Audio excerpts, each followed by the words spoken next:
Hello students. आज हम surface chemistry में लेक्चर नंबर 6 में हमने प्रॉपर्टीज ऑफ कोलाइड्स पढ़ा था और दो हमारे पास छोटी छोटी टर्म रहती है। पहले उनको डिस्कस करेंगे, उसके बाद एक बहुत ही इंपॉर्टेंट और आसान सा टॉपिक हम इमल्सन के बारे में भी पढ़ने वाले हैं। अगर इमल्सन से कोई क्वेश्चन आता है तो बिल्कुल ईजी रहता है। ठीक है, तो चलिए आज का लेक्चर हम स्टार्ट करते हैं। कल हमने लास्ट में हमने कोगुलेशन पढ़ा था और कोगुलेशन की अगर बात करें तो कोगुलेशन क्या होता था कि जब आपके पास कोई कोलाइड्स है और उन कोलाइड्स पे या तो पॉजिटिव चार्ज होगा या फिर नेगेटिव चार्ज होगा। मान लेता हूँ मैं यहाँ पे जो मेरे पास एक सोल है उस पर आपके पास पॉजिटिव चार्ज है, तो इसमें अगर मैं इलेक्ट्रोलाइट ऐड करूँ लाइक NaCl, तो NaCl में Na पॉजिटिव और Cl नेगेटिव होता है। तो ये जो Cl नेगेटिव है ये इनके साथ कंबाइन होकर इनको क्या कर देगा, न्यूट्रलाइज कर देगा। और न्यूट्रलाइज होने के बाद ये धीरे धीरे सेटल डाउन होना स्टार्ट कर देंगे और इस फिनोमेना को हम क्या बोला था, कोगुलेशन। काफ़ी मेथड थे जैसे by electrophoresis, by adding electrolyte, by adding opposite ions और बाय बॉइलिंग। ये चार मेथड से हम क्या कर सकते हैं, कोगुलेशन कर सकते हैं। तो इसमें जो एक रूल्स आता है उस रूल की बात कर लेते हैं, या फिर उसको हम लो बोल सकते हैं। ये लो क्या कहता है, this law states that the precipitating effect of an ion on dispersed phase of opposite charge increase with the valence of the ions। यानी जितनी ज़्यादा उसकी वैलेंसी होगी, जैसे मान लो अगर यहाँ पे वापस से मैं अगर यहाँ पे एक सोल कंसीडर करूँ और उन पे मान लीजिए मेरे पास पॉजिटिव चार्ज था, तो अगर मैं यहाँ पे पॉजिटिव चार्ज सोल कंसीडर करके चलता हूँ तो मान लीजिए नाइट्रोजन 3 नेगेटिव आयन इसमें ऐड करूँ, या फिर ऑक्सीजन 2 नेगेटिव आयन ऐड करूँ, या फिर फ्लोरीन नेगेटिव आयन ऐड करूँ, तो यहाँ पे जो प्रिसिपिटेटिंग इफेक्ट है वो किसका ज़्यादा होगा, तो नाइट्रोजन 3 नेगेटिव का ज़्यादा होगा, फिर ऑक्सीजन 2 नेगेटिव का, और सबसे कम होगा फ्लोरीन नेगेटिव आयन का। क्योंकि नाइट्रोजन 3 नेगेटिव एक साथ कितने पॉजिटिव को न्यूट्रलाइज कर देगा, 3 पॉजिटिव सोल पार्टिकल को न्यूट्रलाइज कर देगा, जबकि ऑक्सीजन एक साथ कितने को कर पाएगा, 2 को ही कर पाएगा, और फ्लोरीन नेगेटिव 1 को ही कर पाएगा। ठीक है, ये तब पॉसिबल है जब आपके पास सोल पे जो सोल के अंदर जो पार्टिकल्स हैं उन पे 1 पॉजिटिव चार्ज हो। ऐसा कंसीडर करके मैंने आपको एग्जांपल बताया, पर कुछ भी कंसीडर करके देख लेना, नाइट्रोजन 3 नेगेटिव आयन है वो ज़्यादा पार्टिकल को न्यूट्रलाइज कर पाएगा as compared to oxygen 2 negative ion. इसका मतलब जितनी ज़्यादा वैलेंसी होगी, जितना ज़्यादा उस पर चार्ज होगा आयन पे, उतनी ही उसकी प्रिसिपिटेशन जो इफेक्ट है वो क्या रहेगा, ज़्यादा रहेगा। इसी प्रकार मान लीजिए अगर नेगेटिव होता, तो जैसे मैं बात करूँ Na पॉजिटिव की, Mg2 पॉजिटिव की, एल्यूमिनियम 3 पॉजिटिव की, तो इस केस में एल्यूमिनियम 3 पॉजिटिव की जो प्रिसिपिटेशन है वो आपके पास ज़्यादा होगी, क्योंकि ये भी अकेला 3 नेगेटिव सोल पार्टिकल को न्यूट्रलाइज कर पाएगा। तो इस तरह से देखना है बच्चों, सीधा सी अगर भाषा में बात की जाए तो जितना ज़्यादा चार्ज होगा, वो उतना ही ज़्यादा प्रिसिपिटेट कर पाएगा, चाहे वो पॉजिटिव चार्ज हो चाहे वो नेगेटिव चार्ज हो। पर आपको पता ही है कि पॉजिटिव कब काम करेगा, नेगेटिव चार्ज आयन कब काम करेगा, वो डिपेंड करता है कि आपका जो सोल है उसके अंदर जो पार्टिकल है उन पे कौन सा चार्ज है। ठीक है, ये बहुत इंपॉर्टेंट है। दो वैल्यू हम पढ़ेंगे, एक हमारे पास फ्लुक्लेशन वैल्यू या कोगुलेटिंग वैल्यू भी बोल सकते हो, और दूसरा हम आगे पढ़ेंगे गोल्ड नंबर। ये दोनों ही आपको ध्यान में रखनी है। ठीक है, द मिनिमम कंसंट्रेशन, हमें कंसंट्रेशन लेनी है और किस में लेनी है, मिली मोल पर लीटर के अंदर लेनी है। ये बहुत ध्यान रखना, कंसंट्रेशन तो लेनी है पर वो कंसंट्रेशन हमें molarity, molality, wait percentage, mass percentage, ये जो टर्म पढ़ा था इसमें केवल हमें मिली मोल लेने हैं, वो भी पर लीटर के अंदर, of an electrolyte to cause the coagulation of a sol in 2 hour. ये भी जरूर लिखें बच्चों, इन 2 आवर्स, 2 घंटे के अंदर, is called the flocculation value. मान लो कितनी आपको मिनिमम कंसंट्रेशन चाहिए इलेक्ट्रोलाइट की, to require to cause the coagulation of a sol is called the flocculation value. ठीक है, जैसे मान लीजिए मेरे पास एक सोल है और इस सोल के अंदर जो आपके पास पार्टिकल है उन पे नेगेटिव चार्ज है, उन पे कौन सा चार्ज है, नेगेटिव चार्ज है। उनको कोगुलेट करने के लिए मैं क्या डालूंगा इसके अंदर, इलेक्ट्रोलाइट डालूंगा। तो मैं यहाँ पे कितना इलेक्ट्रोलाइट डालूँ किसके अंदर, मिली मोल पर लीटर के अंदर। ये कितना अननेचुरल मिली मोल पर लीटर के अंदर डालूँ कि 2 घंटे के अंदर कंप्लीटली कोगुलेट हो जाए, 2 घंटे के अंदर है ये कंप्लीटली कोगुलेट हो जाए। ठीक है, मान लो ये जो अननेचुरल है वो मैंने डाल दिया 9.3 डाल दिया। ठीक है, तो हो सकता है कि आपके पास जैसे इसके अंदर आप MgCl2 डालोगे तो MgCl2 कम डालना पड़े। इसका मतलब आपके पास कोगुलेट करने की पावर किसकी ज़्यादा होगी। जैसे NaCl 9.3 चाहिए और MgCl2 है वो मान मान लीजिए मुझे 8.4 चाहिए। कितने मिली मोल पर लीटर चाहिए, 8.4, जबकि NaCl कितना चाहिए, 9.3। अगर मैं 8.4 मिली मोल्स पर लीटर में एक लीटर मान लो सॉल्यूशन ले लिया, ये सोल जो है वो कितना ले लिया हमने, 1 लीटर ले लिया। अब 1 लीटर को 2 घंटे में कोगुलेट करना है। फिर से सुनिए, मेरे पास जो सोल है वो 1 लीटर है और उस 1 लीटर को 2 घंटे के अंदर कोगुलेट करना है।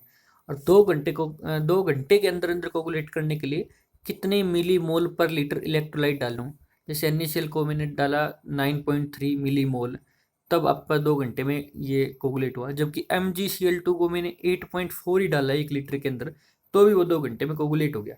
इसका मतलब कोगुलेटिंग जो पावर है वो किसकी ज़्यादा होगी किसकी कम होगी वो हम डिस्कस करेंगे। ठीक है, देखिए यहाँ पे कोगुलेटिंग पावर फ्लुक्लेशन वैल्यू के अपोजिट होती है।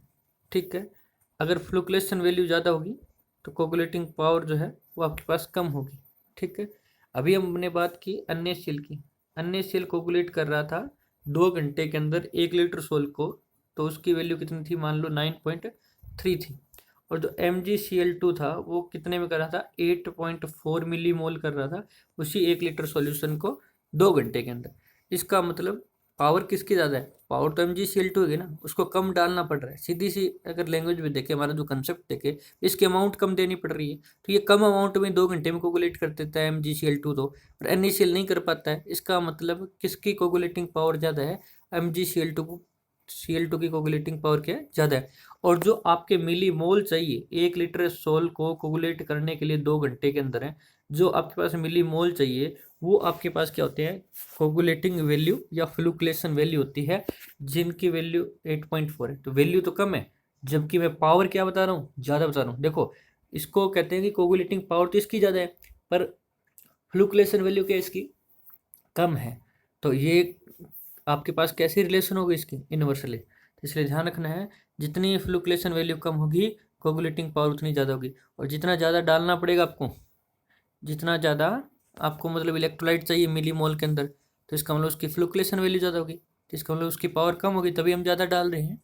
तो इस तरह से हम ध्यान रखेंगे। जैसे नीचे टेबल बनी हुई है, अगर आपका सोल है FeOH3 पॉजिटिव तो NaCl 9.3 है, और KCl जो है हमारे पास 9.0 है, K2SO4 0.20 ही है। इस तरह से अलग अलग इलेक्ट्रोलाइट के लिए अलग अलग फ्लुक्लेशन वैल्यू है। ठीक है, तो अब फ्लुक्लेशन वैल्यू समझ में आई कि आपको कितने मिली मोल इलेक्ट्रोलाइट ऐड करें 1 लीटर सोल के अंदर कि वो 2 घंटे के अंदर कोगुलेट हो जाए। 1 लीटर सोल होगा आपके पास, 2 घंटे में कोगुलेट करना है, तो उसके लिए कितना इलेक्ट्रोलाइट मिली मोल के अंदर डालना पड़ेगा, वो वैल्यू ही क्या कहलाएगी आपके पास है, फ्लुक्लेशन वैल्यू कहलाएगी। ठीक है, एक होता है आपका म्यूचुअल कोगुलेशन। म्यूचुअल कोगुलेशन आपके सिलेबस में नहीं है बच्चों। ठीक है, म्यूचुअल कोगुलेशन में आपके पास क्या होता है कि जो पॉजिटिव और नेगेटिव है, दोनों आपको पॉजिटिव चार्ज और नेगेटिव चार्ज मिलकर क्या करते हैं, कोगुलेशन करते हैं। ठीक है, जैसे उसमें दोनों ही चार्ज के पार्टिकल हो, जैसे अभी मैंने कंसिडर किया था कि अगर नेगेटिव है तो अन्य पॉजिटिव कोगुलेट करेगा, और अगर सोल के अंदर जो पार्टिकल है उन पे नेगेटिव चार्ज पार्टिकल है तो कौन कोगुलेट करेगा, अन्य पॉजिटिव। और अगर उन पे पॉजिटिव चार्ज है पार्टिकल पे तो वो कौन कोगुलेट करेगा, Cl नेगेटिव। पर अगर थोड़े बहुत दोनों ही चार्ज हो तो आपके पास क्या होगा कि दो आपके पास पॉजिटिव और नेगेटिव वाले कोगुलेट करेंगे। तो इनकी जो कोगुलेटिंग पावर है, जैसे इलेक्ट्रोलाइट A की और रेशो कर दे किसके साथ, कोगुलेटिंग पावर ऑफ बी के, वो रेशो कोगुलेटिंग वैल्यू B/A के बराबर रहेगा। तो ये तो हमें कन्फर्म है, क्योंकि ये B मैंने ऊपर क्यों लिखा है, क्योंकि जो आपकी पावर है वो इनवर्सली प्रोपोर्शनल है बच्चों। पावर जो है वो किसके है, इनवर्सली प्रोपोर्शनल है। ठीक है, तो इसको हम क्या बोलते हैं, म्यूचुअल कोगुलेशन बोलते हैं। ठीक है, तो वैसे ही हमारे सिलेबस में नहीं है म्यूचुअल कोगुलेशन। नेक्स्ट है protective colloids and gold number. बच्चों क्या होता है कि मान लीजिए, इसको मैं आपको थोड़ा सा क्लियर कर देता हूँ। मान लीजिए यहाँ पे मैंने एक कंटेनर के अंदर सोल ले रखा है, और इस सोल के अंदर जो मेरे पास पार्टिकल हैं वो मैं कंसीडर कर लेता हूँ नेगेटिव। कौन सा कंसीडर कर लेता हूँ, नेगेटिव। अब क्या होता है कि जैसे मैं इसके अंदर NaCl डालूंगा, तो NaCl डालने के बाद ये इनको क्या कर देगा, कोगुलेट कर देगा। पर मैं क्या करूँगा, यहाँ पे इसके अंदर ध्यान से सुने, ये जो लायोफिलिक है, वो जो लायोफिलिक कोलाइड्स है, वो मैं लायोफिलिक कोलाइड्स ऐड करूँगा। तो लायोफिलिक कोलाइड्स क्या करेगा, इनके चारों ओर एक लेयर बना लेगा। लायोफोबिक कोलाइड्स के चारों ओर क्या बना लेगा, एक लेयर बना लेगा। लेयर कौन बनाएगा, लायोफिलिक कोलाइड्स बनाएगा, जिसके कारण जब हम NaCl इलेक्ट्रोलाइट ऐड करेंगे तो वो आपके पास उनको कोगुलेट नहीं होने देगा। कौन, lyophilic colloids. This is known as protection of colloids. ठीक है, क्या था कि जैसे ही हमारे पास कोई लायोफोबिक कोलाइड्स होता था और उसके अंदर जब हम इलेक्ट्रोलाइट ऐड करते थे, तो जो लायोफोबिक कोलाइड्स है वो कोगुलेट हो जाता था। बट हमने अब क्या किया कि उसके अंदर लायोफिलिक डाल दिया, और लायोफिलिक कोलाइड्स डालने के बाद क्या हुआ कि लायोफिलिक ने एक लेयर बना ली उन लायोफोबिक कोलाइड्स के चारों ओर, और उनको प्रोटेक्ट करता है कोगुलेशन से जब उसके अंदर इलेक्ट्रोलाइट ऐड करते हैं। तो अब बच्चों डिपेंड करता है कि आपके पास यहाँ पे एक छोटी सी डेफिनेशन आएगी किसकी, गोल्ड नंबर की।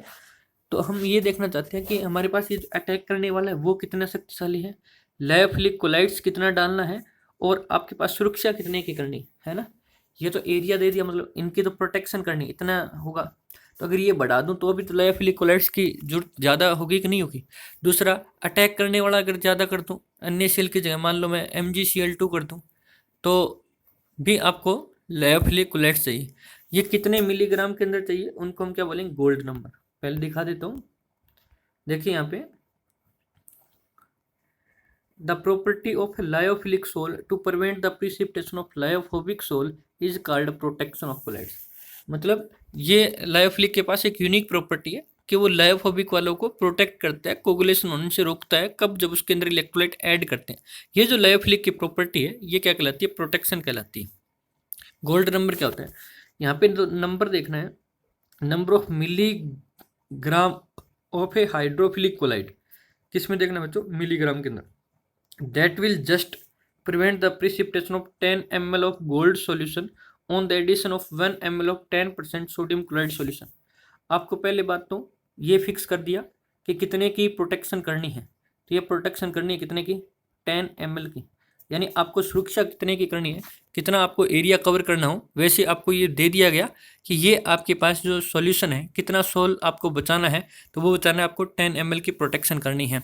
और आपको ये जो अटैक करने वाला दुश्मन है, मतलब इसको कोगुलेट करने के लिए, वो भी बता दिया कि वो आपका 1 ml लेना है, और वो भी 10% NaCl का। यानी पहले एक सॉल्यूशन तैयार कीजिए, एक सॉल्यूशन तैयार कीजिए कौन सा, NaCl, जिसके अंदर 90% पानी हो और 10% आपके पास क्या हो, NaCl हो। पहले एक सॉल्यूशन तैयार कीजिए और उसके अंदर 10% NaCl हो, 90% क्या हो आपके पास है, पानी हो। फिर उसका भी 1 ml उसके अंदर डालना है, उसका 1 ml डालना है, 10 ml गोल्ड सॉल्यूशन को बचाना है। तो आपको कितने लायोफिलिक ऐड करने पड़ेंगे मिलीग्राम के अंदर, वो संख्या आपके पास क्या कहलाएगी, गोल्ड नंबर कहलाएगी। वो संख्या क्या कहलाएगी, गोल्ड नंबर। कि कितने मिलीग्राम लायोफिलिक ऐड करूं कि वो 10 ml गोल्ड सॉल्यूशन को प्रोटेक्ट कर दे, कब, जब उसके अंदर 1 ml of 10% NaCl electrolyte add करूं। वो नंबर आपके पास क्या कहलाएगा, गोल्ड नंबर। तो इन्होंने सोल को भी बता दिया, कितना सोल आपको मतलब फिक्स कर दिया, कोगुलेट करना है, और कितना आपका इलेक्ट्रोलाइट होगा वो भी हमने फिक्स कर दिया। तब जो आपका मिलीग्राम में जो लायोफिलिक की रिक्वायरमेंट है वो आपके पास क्या कहलाती है, गोल्ड नंबर कहलाती है। ठीक है, गोल्ड यहाँ पे स्टैंडर्ड सॉल्यूशन था, बाद में इस सॉल्यूशन को बदल दिया गया। आप कोई भी 10 ml किसी भी सॉल्यूशन को ले सकते हो। इसका मतलब क्या हुआ बच्चों, जो प्रोटेक्टिव पावर है वो भी इन्वर्सली प्रोपोर्शनल है किसके, गोल्ड नंबर के। मान लीजिए मिलीग्राम कम में जरूरत पड़ रही है, एक ऐसा लायोफिलिक है जो मिलीग्राम ज़्यादा की रिक्वायरमेंट पड़ रही है, तो इसका मतलब क्या हुआ कि जो ज़्यादा चाहिए तो उसका मतलब उसकी ज़्यादा अमाउंट क्यों चाहिए, तो उसका प्रोटेक्शन पावर कम होगी तभी हम ज़्यादा लगाएंगे ना। और अगर प्रोटेक्शन पावर ज़्यादा होगी तो थोड़ा सा डालते ही हमारा काम चल जाएगा। इसका मतलब जो कम अमाउंट के अंदर मिलीग्राम चाहिए उसका मतलब गोल्ड नंबर कम होगा, क्योंकि वो मिलीग्राम ही तो गोल्ड नंबर है। तो गोल्ड नंबर कम होगा तो प्रोटेक्शन पावर क्या होगी, ज़्यादा होगी। तो ये भी इन्वर्सली हो गया। ठीक है, जैसे यहाँ पे कुछ एग्जाम्पल दिए हुए। ठीक है, क्लियर है। अब देखिए इमल्सन। इमल्सन कुछ नहीं होता, इमल्सन भी एक कोलाइडल सॉल्यूशन होता है जिसके अंदर dispersed phase and dispersion medium both are liquid. Emulsion are colloidal solution in which both dispersed phase and dispersion medium are liquid. जिसके अंदर दोनों ही डिस्पर्स्ड फेज भी और डिस्पर्सन मीडियम भी दोनों कैसे होते हैं, लिक्विड होते हैं। ठीक है, these are liquid liquid colloidal system, these are liquid liquid colloidal system होता है। In other words, an emulsion may be defined as dispersion of finely divided liquid droplet in another liquid। आप इस language का use करें तो कर सकते हैं, नहीं जो मैंने आपको सिंपल बताया उस लैंग्वेज का यूज करें। Emulsion is a colloidal solution in which both dispersed phase and dispersion medium are liquid। जिसके अंदर दोनों ही डिस्पर्स्ड फेज और डिस्पर्सन मीडियम आपके पास लिक्विड होते हैं, उसको हम क्या बोलते हैं, इमल्सन बोलते हैं। ये दो टाइप के होते हैं बच्चों, एक होता है ऑयल इन वाटर टाइप और एक होता है वाटर इन ऑयल टाइप। एक कौन सा होता है, ऑयल इन वाटर टाइप, और एक कौन सा होता है, वाटर इन ऑयल टाइप। दो टेस्ट होते हैं। आपको पता होगा दूध के अंदर पानी और पानी में दूध, बहुत फर्क होता है। दूध में पानी और पानी में दूध, सोच के देख लो, बहुत फर्क है। वैसे यहाँ पे है ऑयल इन वाटर। तो ऑयल इन वाटर में जो आपका डिस्पर्स्ड फेज है, यानी कम अमाउंट के अंदर कौन सा होगा, कम अमाउंट के अंदर कौन सा होगा, ऑयल। और डिस्पर्सन मीडियम, ज़्यादा अमाउंट के अंदर कौन होगा आपके पास, वाटर। उसी प्रकार वाटर इन ऑयल में डिस्पर्स्ड फेज कौन होगा, वाटर। डिस्पर्स्ड फेज सॉल्यूट वाले को बोलते थे, और डिस्पर्सन मीडियम जो ज़्यादा अमाउंट के अंदर होता है जिसके अंदर हम डिजोल्व करते थे, ये कौन सा हो जाएगा, ऑयल। ये दो टाइप के होते हैं। ठीक है, ऑयल इन वाटर में ऑयल कम होगा, वाटर ज़्यादा होगा, तो नाम से ही पता चल जाएगा। इसलिए मैं कह रहा था emulsion topic is very easy. ठीक है, पहली बात तो इमल्सन के कुछ नहीं है, एक कोलाइडल सॉल्यूशन है जिसके अंदर दोनों ही डिस्पर्स फेज और डिस्पर्सन मीडियम आपके पास कैसे हो, लिक्विड हो। और ये दो टाइप के होते हैं, एक ऑयल इन वाटर होता है, एक वाटर इन ऑयल टाइप होता है। अगर डिस्पर्स फेज ऑयल है, डिस्पर्सन मीडियम वाटर है, तो ऑयल इन वाटर हो जाएगा। डिस्पर्स फेज वाटर है और डिस्पर्सन मीडियम ऑयल है, तो ये वाटर इन ऑयल हो जाएगा। ठीक है, जैसे पहले देखिए oil in water emulsion.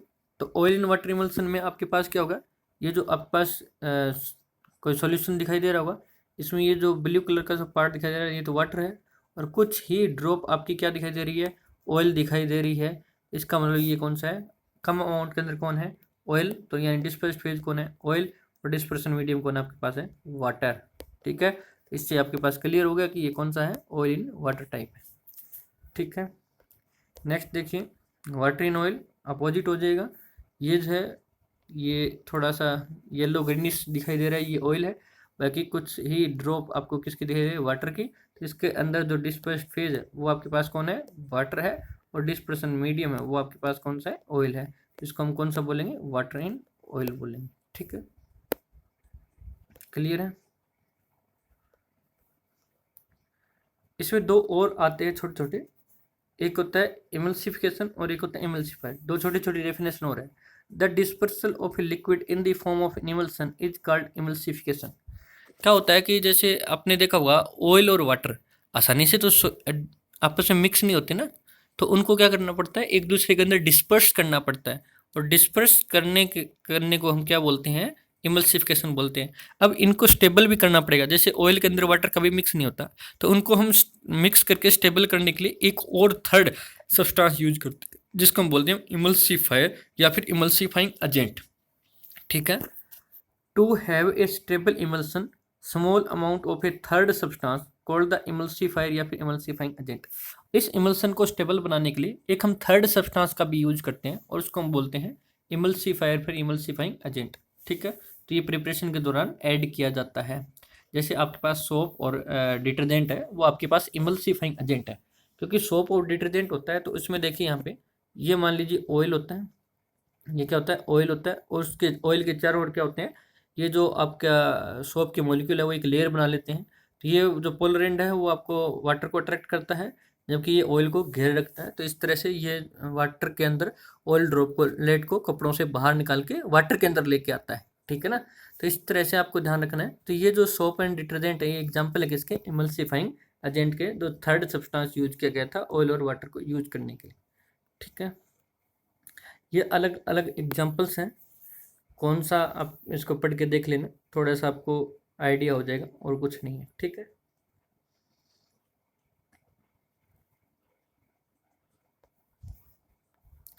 Application भी हमारे सिलेबस में नहीं है बच्चों, एक बार इनको भी आपके पढ़ के देख सकते हो। वैसे ये हमारे बोर्ड के सिलेबस के अंदर नहीं है, ठीक है। इनका मैं एक और टॉपिक करवा देता हूँ जो हमारे सिलेबस में है।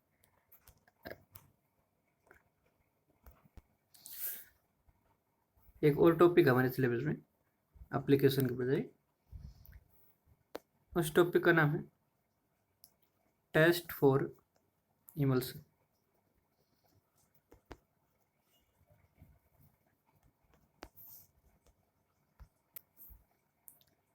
पहला है बच्चों डाई टेस्ट। डाई टेस्ट में क्या होता है बच्चों, हम एक डाई लेते हैं, क्या लेते हैं, dye, which is soluble in oil, यानी ऑयल सोल्यूबल डाई लेते हैं। कौन सी डाई लेते हैं, ऑयल सोल्यूबल डाई। यानी इसका मतलब क्या होगा कि ये ऑयल के अंदर ही आपको कलर दिखाएगी, वाटर के अंदर ये कलर नहीं दिखाएगी, ठीक है। तो अगर हमने इस डाई को डाला, एक सॉल्यूशन है या इमल्सन है, इस इमल्सन के अंदर हमने इस डाई को डाला, if some droplet are coloured, कुछ ही ड्रॉप कलर्ड आती है। मैंने अभी बताया मेरे पास जो डाई है वो कैसी है, ऑयल सोल्यूबल है, इसका मतलब ऑयल के अंदर सोल्यूबल होकर कलर दिखाई दे रही है। तो इसका मतलब मैंने कहा कुछ ही ड्रॉप कलर आई है, इसका मतलब आपके पास ऑयल क्या है, कम है, और अगर ऑयल कम है तो ये कौन सा हो गया, ऑयल इन वाटर टाइप। दूसरा, इफ बैकग्राउंड इज कलर्ड, और पूरा बैकग्राउंड ही कलर हो जाए, इसका मतलब आपके पास ऑयल जो है वो आपके पास क्या है, ज़्यादा है, तो वो कौन सा टाइप है, वाटर इन वाटर। तो हमें एक ऑयल सोल्यूबल डाई लेनी है और वो डाल के देखनी है सैंपल के अंदर, जिस सैंपल को हमें चेक करना है कि ऑयल इन वाटर है या वाटर इन ऑयल है। तो अगर वो डाई डालने के बाद कुछ ड्रॉप ही कलर आती है, इसका मतलब ऑयल कम है, क्योंकि जहाँ जहाँ ऑयल होगा वहाँ वहाँ ये डाई कलर शो कर देगी, क्योंकि उसके अंदर जाके वो सोल्यूबल हो जाएगी।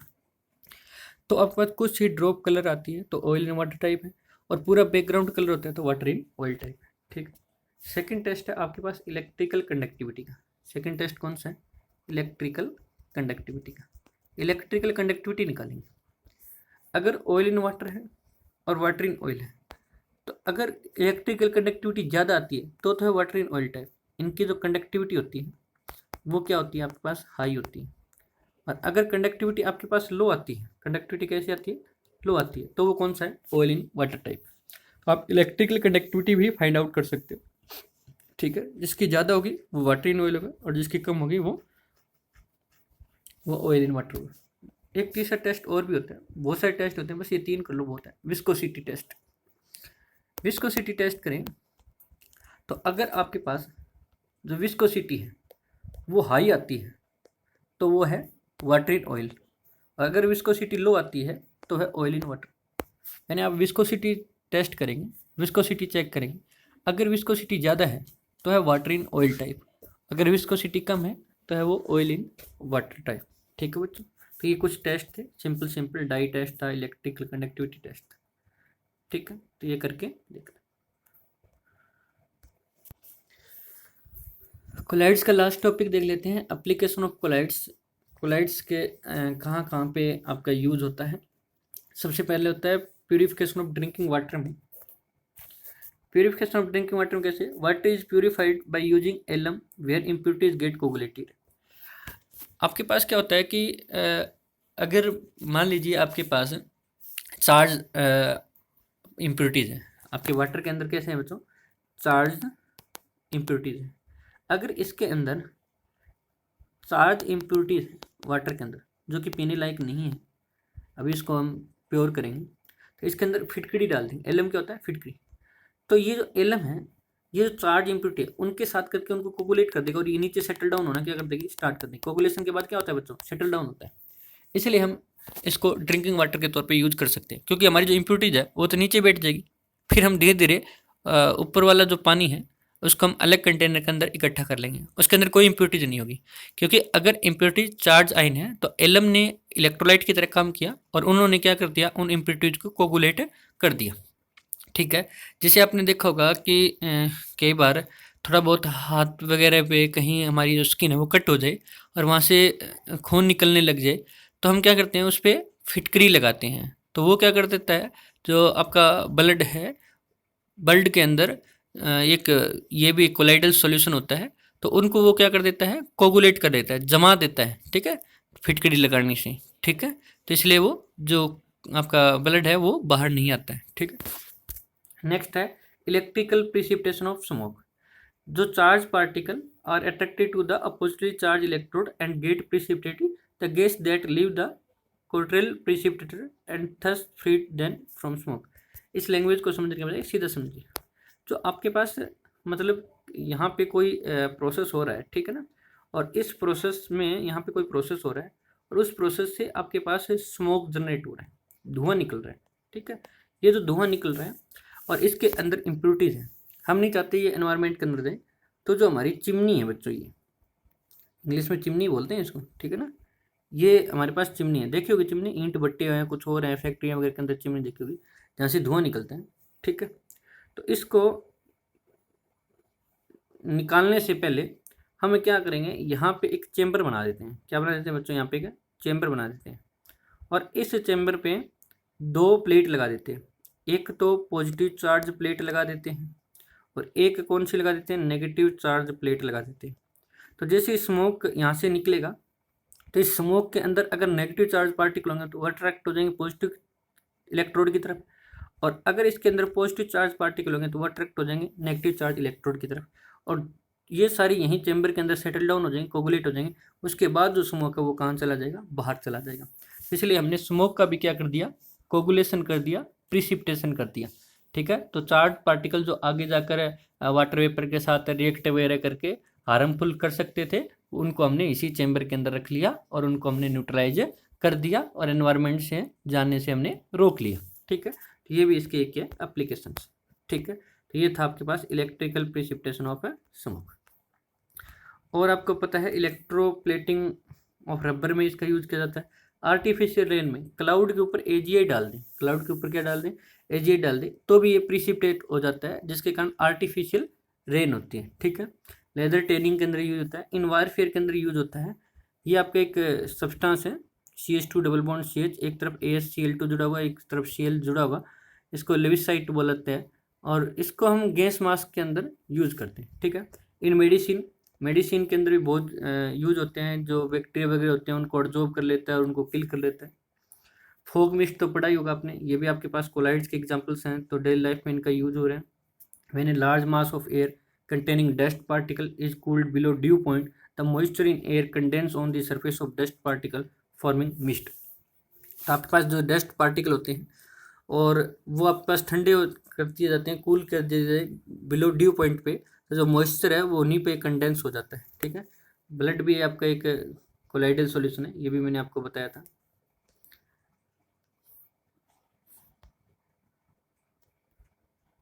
सोल जो होती है उनके अंदर भी यूज होता है। Fertile soil are colloidal in nature in which humus act as protective colloid, it absorb moisture and nursing material.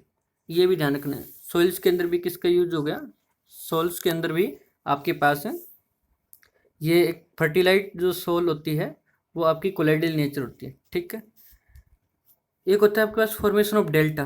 Delta का फॉर्मेशन कैसे होता है, जैसे आपके पास जो रिवर होती है और सी, रिवर और सी का संगम होता है, जहाँ पे ये दोनों मिलते हैं वहाँ डेल्टा का फॉर्मेशन होता है। ठीक है, जैसे मतलब ये आपके पास आगे तो सी आ गया, इससे जो आगे आ गया वो ये वाला सी है। ठीक है, समुद्र है जिसके अंदर अन्य positive, calcium 2 positive, Mg 2 positive थे, और ये आपके पास आ रही है रिवर। तो जैसे रिवर आ रही है उस रिवर के अंदर चार्ज पार्टिकल है, वो कंसिडर कर लिए नेगेटिव चार्ज पार्टिकल, और वो इन ए पॉजिटिव चार्ज पार्टिकल के साथ मिलेंगे और क्या कर देंगे, सेटल डाउन कर देंगे। सेटल डाउन करेंगे तो इस तरह से एक लेयर बन जाएगी, ठीक है। उन पार्टिकल्स की यहाँ तो इस तरह से क्या बननी स्टार्ट कर देगी, कि लेयर बनना स्टार्ट कर देगी। तो ये जो आपके पास फॉर्मेशन हुआ, इस फॉर्मेशन को हम क्या बोलते हैं, डेल्टा बोलते हैं। तो ये भी एक कोगुलेशन का रिजल्ट है ना। ये भी क्या है, कोगुलेशन का रिजल्ट है। तो ये कोगुलेशन हमने किस में पढ़ा था, किसमें पढ़ा था बच्चों, कोगुलेशन कोलाइड्स के अंदर ही पढ़ा था। तो ये हमारे पास कोलाइड्स की कुछ एप्लीकेशन है, ठीक है। तो एप्लीकेशन तो एक बार अपने नोट्स में से पढ़ लेना, आपको याद है, हो जाएगा। तो आज के लिए इतना ही। एक ही हमारा टॉपिक बचा इस यूनिट के अंदर, कैटालिसिस। हमने एडजॉर्प्शन कंप्लीट कर लिया, हमने कोलाइड्स कंप्लीट कर लिया, हमने इमल्सन कोलाइड्स का एक पार्ट था छोटा सा, वो कंप्लीट कर लिया। अब एक वीडियो में हम कैटालिसिस को भी कंप्लीट कर लेंगे कि व्हाट इज कैटालिसिस। ठीक है बच्चों, आज के लिए इतना ही। थैंक यू बच्चों।